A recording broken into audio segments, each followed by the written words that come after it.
Assalamualaikum warahmatullahi wabarakatuh. Kita sambung lagi kelas kita dengan bahagian yang ketiga, iaitu measure of dispersion ataupun the variation di sini. So, dispersion sebenarnya disperse ataupun tertabur di sini.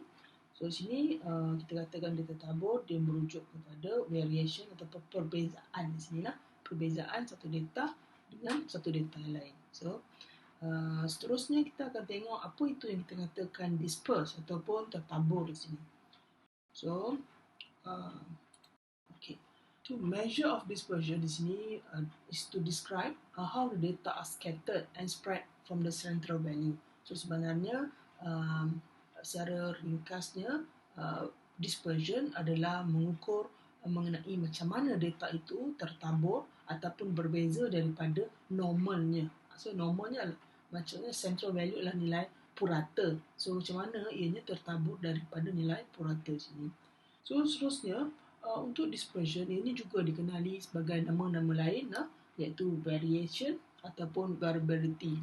Variation, perbezaan, variability, kepelbagaian di sini. So, seterusnya ada beberapa common measure of dispersion. So, kita ada range. So, range ni adalah perbezaan di antara yang paling besar dan nilai yang paling kecil di sini.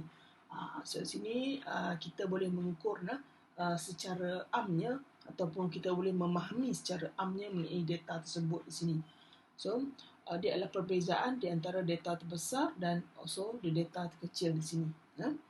So, seterusnya kita ada IQR, di mana kita dah belajar daripada part yang sebelumnya, iaitu interquartile range, iaitu IQR, iaitu merujuk kepada perbezaan kuartal 3 dan juga perbezaan di antara kuartal 3 dan juga kuartal pertama. So, sinilah kuartal 3 dengan kuartal pertama di sini. So, sini lebih besar nilai IQR, lebih besar nilai IQR di sini adalah lebih tertabur adalah data tersebut. Maksudnya bigger spread the data out. So, seterusnya kita tengok yang ketiga, iaitu variance. So, variance adalah secara amnya adalah average of the squared distance of the observation from the mean. So, sini katakanlah mean-nya adalah 40. Ada orang secara purata 40 Ada orang berat dia 50. Ada orang berat dia 80. Ada orang berat dia 35. Ada orang berat dia 90. So, sini untuk variance adalah perbezaan di antara satu data dengan nilai mean-nya. So, sinilah perbezaan di antara 80 tolak 40, 50, 90, 30 tolak 35. So, secara amnya dia adalah perbezaan dengan nilai mean-nya. Tetapi kita akan katakan square yang masukkan sini 80 tolak 40, perbezaannya 40 kan. Dalam pengeraan variance kita kena ambil dia punya square ataupun kuasa 2. Kenapa kena kuasa 2? Secara teknikalnya jika kita ambil perbezaan ini tolak ini tolak ini tolak ini tolak ini, kalau kita campurkan nanti kita akan dapat nilai kosong. So, untuk mengelakkannya, kita akan squarekan perbezaan untuk setiap satu di sini. So, ianya donated by the S square. So, S square adalah the variance di sini. Dan juga untuk ini, untuk population, kita namakan sebagai the sigma square di sini. Dia adalah sigma square. Tetapi dalam kita punya kelas, kita hanya merujuk kepada sampel kerana kita tidak ambil data kesemuanya ataupun data population. Kita hanya mengambil sebahagian data saja. Jadi kita merujuk kepada simbol S square di sini. Okay. Seterusnya kita ada yang kita namakan sebagai the standard deviation. So, sini standard deviation biasa kita dengar kerana soalan final kan selalu minta kita ngira standard deviation.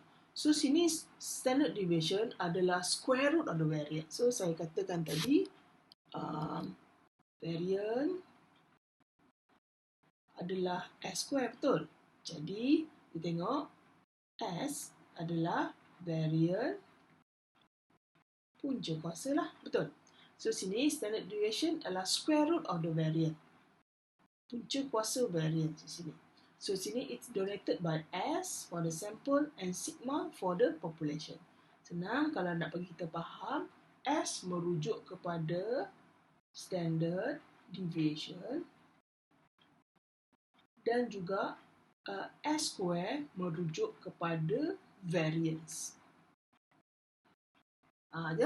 Ni kita nak faham yang ini. Standard deviation adalah S dan S square adalah merujuk kepada variance. So seterusnya kita akan tengok untuk coefficient of variation. So CV. So CV adalah ratio between standard deviation to the mean. So CV adalah standard deviation, saya katakan tadi S ya. S bahagi mean. Darab dengan 100. So sini dianya selalu being expressed kepada percentage lah. So di sini S bahagi dengan X bar darab 100 di sini. So di sini coefficient of variation CV is used to compare the variation between two set of data set sini. Two data set sini. So sini CV is expressed by as a percent sini. Jadi kita nak mengukur dalam dua pun boleh ubah. Contohnya dalam kelas U nak bezakan dengan kelas lagi satu. So kita tengok mana CV yang kita akan kira mana CV di sini. So untuk kerana kita nak tahu mana yang lebih berbeza ataupun varies di antara dua data tersebut. Okey. So seterusnya cara kita mengira untuk standard deviation. So ini adalah sebenarnya tadi saya kata tadi ya, X data tolak X bar kuasa 2. So ini macam tadi lah. So macam tadi, kita tengok ya. Contohnya tadi purata berat badan orang adalah 40. Jadi ada orang berat 80, ada berat 35, ada berat 90, ada berat 70, ada berat 50. Jadi tadi saya katakan perbezaan data tersebut dengan nilai mean. So sini itu maksudnya, so inilah perbezaannya 50 tolak 40 kuasa 2. 80 tolak 40 kuasa 2. 35 tolak 40, dapat negatif kan? Kuasa 2. Kerana kita nak ngelakkan ada negatif kat situ. 35 tolak 40, negatif 5.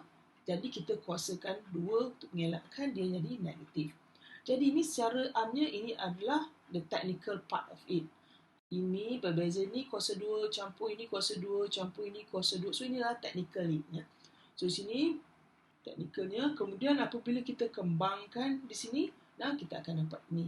Tetapi saya lebih suka dalam kelas ni jika kita memudahkan keadaan, kita pakai formula ini. Sebenarnya formula ini are being derived from these two formula. So sini kita hanya pakai formula ini untuk memudahkan. So sini ya, untuk formula standard deviation dia adalah 1 n tolak 1 summation of x square tolak summation of x kuasa 2 bagi n. So ini adalah kita kembangkan daripada sinilah. Tetapi untuk memudahkan, kita akan pakai formula ini dalam peperiksaan nanti. Seterusnya, kita akan tengok macam mana nak dapat summation of x square dan summation of x kuasa 2 di sini. Okay. So, you tengok di sini, consider this data untuk ungroup data. This is the ungroup data. Group data. Kenapa dia ungroup data? Kerana dia tak ada dalam kotak. So, senang saja. So, sini 8, ni ada 8 lah. 8 data sebutnya. Dia 8, 6, 8, 1, 6 and so on sini. So macam mana nak dapatkan summation of X? Maksudnya hasil tambah ke semua data tersebut. Hasil tambah 8, campur 1, campur 6, campur 4 dan seterusnya. So sini ya, kita dapat nilai ini di sini. 32. Dan summation of X square adalah kita dapat setiap satu ni. 8 kuasa 2, campur 1 kuasa 2 and so on. Tapi selalunya kita tak payah susah. Apa yang kita buat, kita salin formulanya. So formulanya akan diberi dalam soalan final. So kita guna kalkulator. Sini ya. Kita guna kalkulator. Perkara utama yang kita buat adalah untuk keluarkan kesemua yang dalam kalkulator tu. Apa? Kalau dalam kalkulator kita akan dapat 182. Keluarkan dulu ya. X sama dengan 32. Keluarkan N sama dengan 8, X bar sama dengan 4 dan S sama dengan 2.777. Cik tengok dah, ini adalah semua maklumat yang available di dalam kalkulator. Ya, semua maklumat ini are available dalam kalkulator. Jadi kita masukkan nilai-nilai ini, kita letak dulu semuanya, salin dulu semuanya, dan dekat sini kita tulis formula sini, write down the formula. So sini kita akan ambil sajalah 1 per n tolak 1, so n berapa? So sini 1 tolak 8 tolak 1, summation x kuasa 2, 182 tolak summation of x 32 kuasa 2 bahagi dengan n 8. So ini kita buat gini. So dia adalah so sini you tengok formula jawapan terus ada kat sini. Jadi kita akan salin lah jawapan.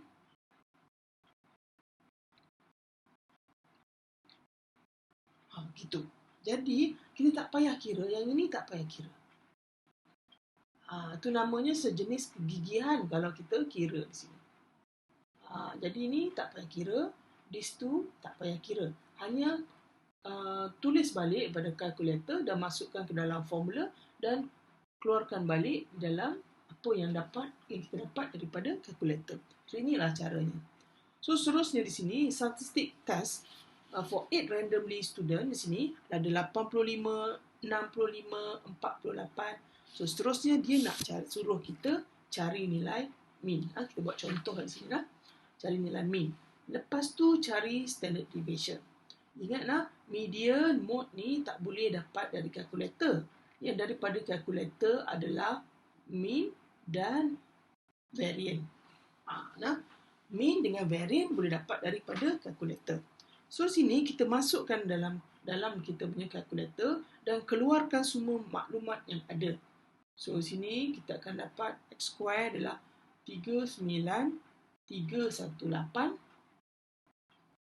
N sama dengan 540, N sama dengan 8, X bar sama dengan 67.5 dan S kita dapat adalah 20.241. So ini daripada kalkulator.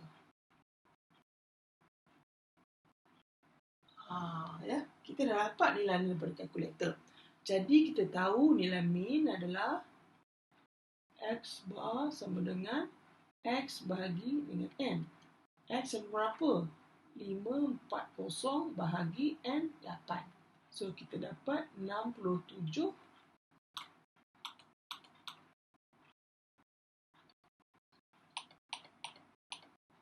Okay. Kita akan dapat 67.5. Di situ ya. Kita dah dapat nilai mean. So seterusnya variance. Tadi saya katakan variance sama dengan standard deviation kuasa 2. So sini kenapa tulisan begini? So sini kita akan tengok balik formula yang diberi, iaitu S sama dengan 1 per N tolak 1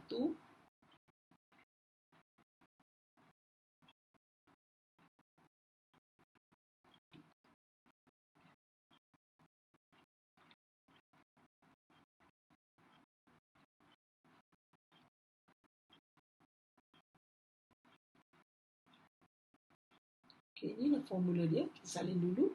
So sini kita dapat 1 N tolak 1, N 8 tolak 1, summation of X square 39318 tolak X 540 kuasa 2.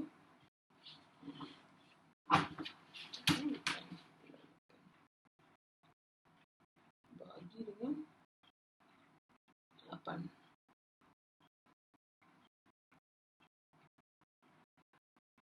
Kita salin balik. So jawapannya dapat straight away 20.241. Yang ini kita dapat daripada di sini. Ya. So sini yang kita dapat adalah standard deviation. So sekarang dia nak cari variance. So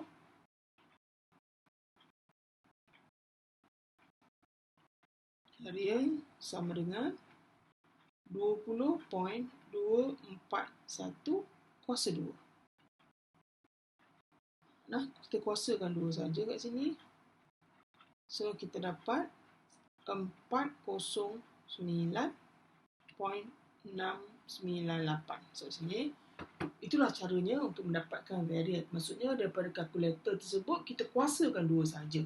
Tetapi kena tulislah semua formula-formula di sini.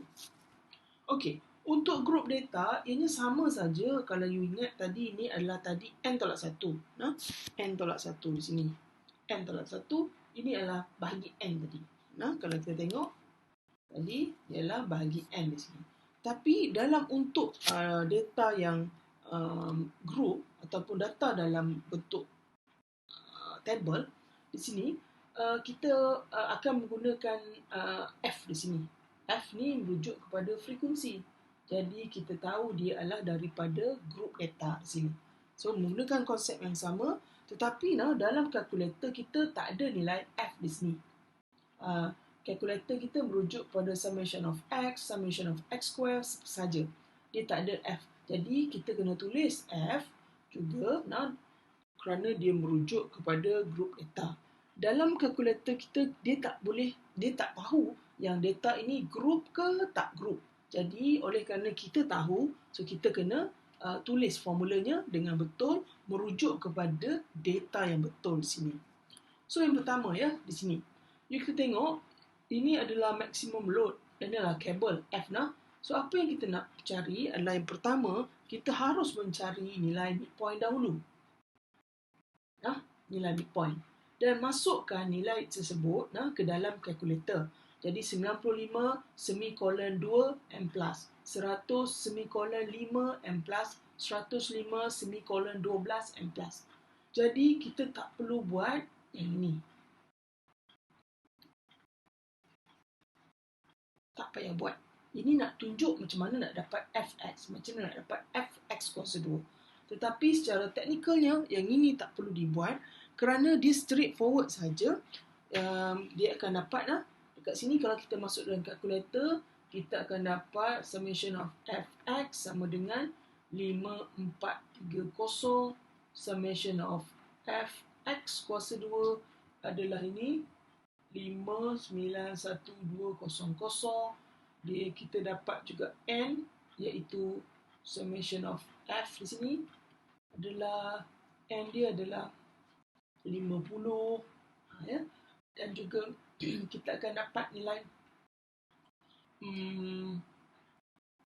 S dapat 5.537 daripada kalkulator semuanya. So ini tak payah.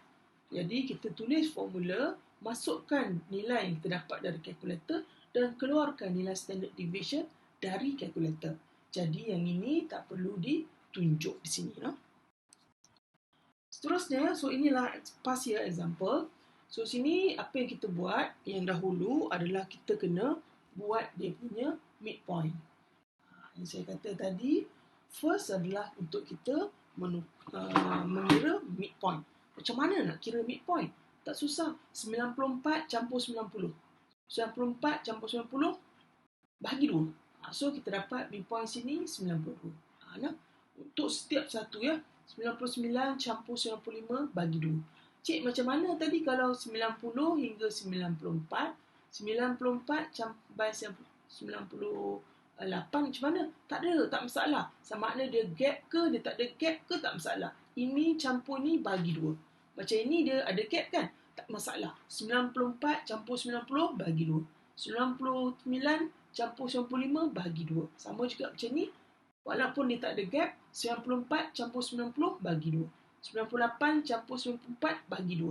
Tak masalah lah untuk midpoint. Ambil saja kedua-dua nilai yang ada, bagikan 2 saja. So sini kita ada midpoint 92, 97, 102, 107, 112, 12,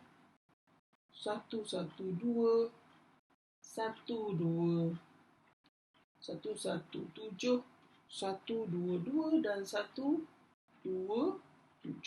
So ini adalah midpointnya. Jadi kita masukkan ke dalam kalkulator untuk setiap satu. So 92 semikolon 2 M plus, 97 semikolon 5 and so on. So dekat sini bila kita masukkan ke dalam kalkulator, kita akan dapat kesemua di sini ya. Keluarkan daripada kalkulator 701,985. Tak payah gagah nak buat fx kuasa 2, tak payah gagah nak. Tak payah.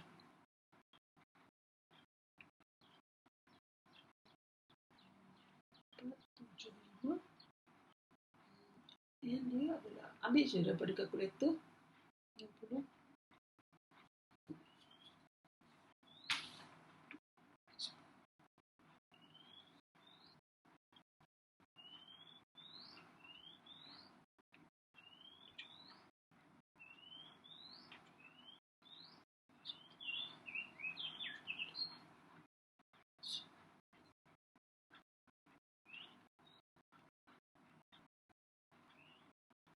So ini adalah yang kita dapat daripada kalkulator.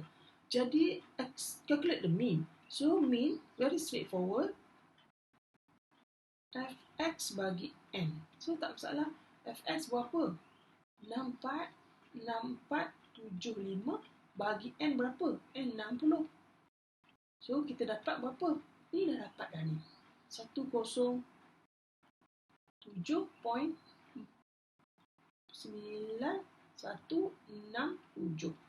So itu adalah nilainya. So seterusnya calculate the standard deviation. So standard deviation, apa yang kita buat? Kita buat formula dulu. F sama dengan 1 per summation of F tolak 1. Kita buat balik. Summation of F X kuasa 2 tolak summation of F X kuasa 2 and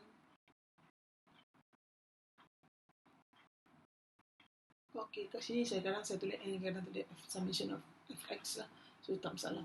So sini masukkan saja nilai-nilai tersebut daripada kalkulator di sini dan kita keluarkan nilai standard deviation di sini. Nampak tak? Dia senang saja insyaAllah kerana dia hanya masukkan ke dalam kalkulator. Cuma bear in mind stepnya adalah untuk memasukkan midpoint, untuk mencari midpoint dahulu dan masukkan ke dalam kalkulator. So everything insyaAllah will be settled di sini. So, seterusnya, kita ada coefficient of variation. So, di sini is a ratio of the standard deviation to the mean. So, CV adalah ratio standard deviation to the mean darab 100. Standard deviation dengan mean darab 100. So, sini standard deviation menjadi mean darab 100, kita dapat ni. So, sini selalunya formula kita bagi. Kalau tak boleh ingat, so ini boleh bagi. So, seterusnya, the larger the value of standard deviation, the more spread sini. The smaller values of CV, bukan standard deviation, CV. The less dispersion are more consistent. Senang cakap, jika CV ni besar, data itu lebih tertabur. Jika CV itu kecil, maksudnya dia kurang tertabur dan lebih konsisten di sini. Maksudnya data tersebut tak banyak beza.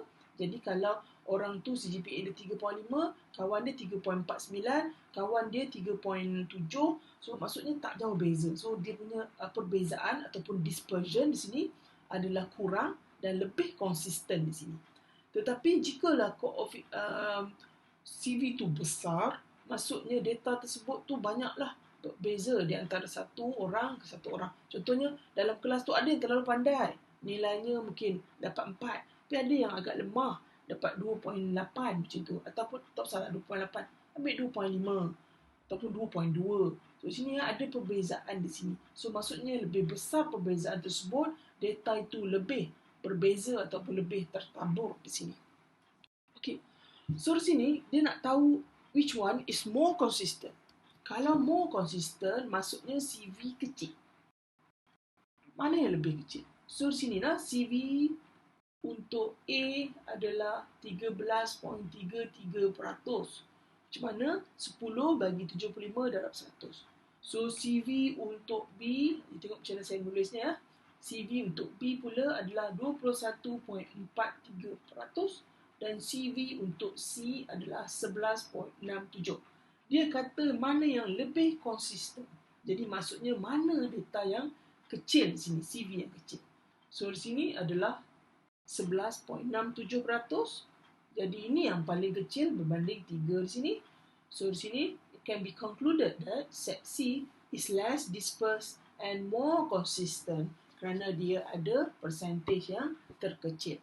Ulang kembali, kalau dia kata more consistent, dia merujuk kepada CV yang kecil. So, tadi kita dah dapat nilai mean dan standard deviation di sini dalam soalan contoh untuk Jun 2018 di sini. So, kita akan tengok mean kita dah dapat, standard deviation dah dapat. So, mean kita tadi adalah 67.5 dan mean kita standard kita punya mean tadi adalah 107.9167. Ambil 2 titik perpuluhan tak apa. Dan standard deviation kita adalah 7.3928.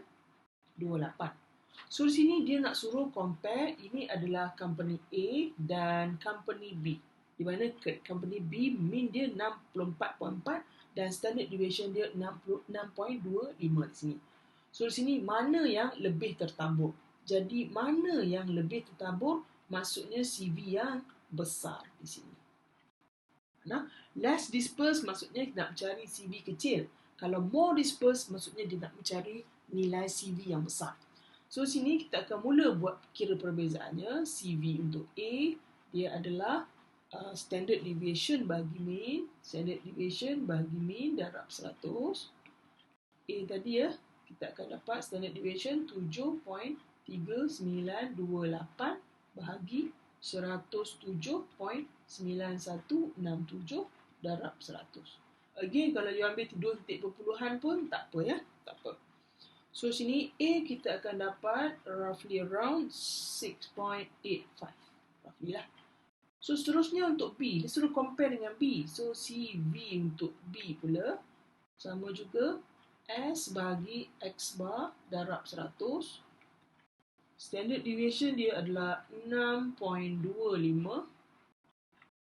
bahagi dengan 64.4 darab 100. So, kita dapat 9.70.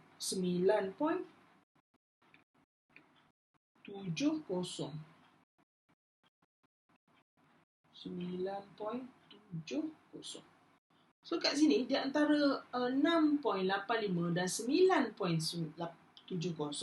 So, yang CV yang besar adalah B. So, di sini which company workers with distribution are more dispersed? So, sini adalah maksudnya dia adalah jawapannya adalah company B. Nah, kenapa B? Kerana nilai dia yang besar di sini. So, itu saja untuk hari ini. So, kita akan buat tutorial dan yang saya akan kenal pasti dan saya nak minta you untuk buat latihan. InsyaAllah esok boleh hantar ya. Okey, sampai setakat ini saja. Terima kasih. Assalamualaikum warahmatullahi wabarakatuh.